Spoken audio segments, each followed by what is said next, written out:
অনেক অজানা বিষয়ে জানার জন্য কৌতূহল কাজ করে থাকে। আমাদের মাঝে মাঝে এমন সব চিন্তা, ইস, এমন যদি আমল পেতাম যে আমলের বিনিময়ে আমাদের জীবনের গুনাহগুলি গাছের পাতার মতো ঝরে পড়ত, তাহলে কতই না ভালো হতো। প্রিয় দিনী ভাই ও বোনরা, ইসলামের এমন কিছু আমল আছে যার বিনিময়ে আমাদের জীবনের সব গুনাহ শীতকালের পাতার মতো ঝরে পড়ে। কি সেই আমল তা জানার জন্য ধৈর্য সহকারে আমাদের ভিডিওটি দেখুন। আল্লাহর জিকির করার অনেক বাক্য কালেমা রয়েছে, তবে এমন 4টি বাক্য রয়েছে যা আল্লাহ তাআলার কাছে অতি প্রিয়। আবু হুরায়রা রাদিয়াল্লাহু তাআলা আনহু থেকে বর্ণিত হাদিসে রাসূল সাল্লাল্লাহু আলাইহি ওয়াসাল্লাম বলেন, আল্লাহ তাআলা 4টি বাক্য নির্বাচন করেছেন: সুবহানাল্লাহ, আলহামদুলিল্লাহ, লা ইলাহা ইল্লাল্লাহ ও আল্লাহু আকবার। মুসনাদে আহমদ, হাদিস 8012।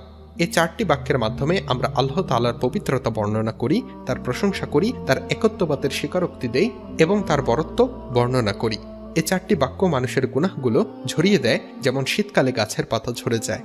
আনাস রাদিয়াল্লাহু তাআলা আনহু থেকে বর্ণিত হাদিসে এসেছে, একবার নবী সাল্লাল্লাহু আলাইহি ওয়াসাল্লাম গাছের একটি ডাল ধরে ঝাঁকি দিলেন, কোনো পাতা পড়ল না। তিনি আবার ঝাঁকি দিলেন, এবারও কোনো পাতা পড়ল না। তবে তৃতীয়বার ঝাঁকি দেওয়ার পর অনেকগুলো পাতা ঝরল। তখন নবীজি সাল্লাল্লাহু আলাইহি ওয়াসাল্লাম বললেন, নিশ্চয়ই সুবহানাল্লাহ, আলহামদুলিল্লাহ, লা ইলাহা ইল্লাল্লাহ ও আল্লাহু আকবার বলা বান্দার গুনাহ ঝরিয়ে দেয়, যেমন শীতকালে গাছ তার পাতা ঝরায়।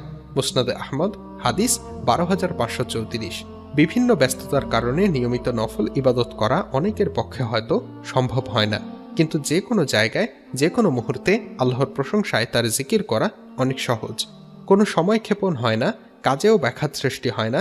এক্ষেত্রে উপরোক্ত বাক্য দুটি অন্তত নিয়মিত পড়তে পারি। এতে আমাদের অজ্ঞাতে ঘটে যাওয়া বিভিন্ন গুনাহ আল্লাহ মাফ করে দেবেন। মুমিন যদি বিপদে ধৈর্য ধারণ করে, আর আল্লাহ তাআলা বিনিময়ে গুনাহ মাফ করেন। এমনকি শরীরে সামান্য কাটা বিদ্ধ হলেও বিনিময়ে আল্লাহ তাআলা গুনাহ মাফ করেন। সায়েব ইবনে খাল্লাদ রাদিয়াল্লাহু তাআলা আনহু থেকে বর্ণিত হাদিসে রাসূল সাল্লাল্লাহু আলাইহি ওয়াসাল্লাম বলেন, মুমিন যে ধরনের রোগে আক্রান্ত হোক, এমনকি কাটা বিঁধলেও বিনিময়ে আল্লাহ তাআলা একটি নেকি লেখেন অথবা একটি গুনাহ মাফ করে দেন। সুবহানাল্লাহ। মুসলিম, হাদিস 2572। মুসনাদ আহমদ, হাদিস 16560।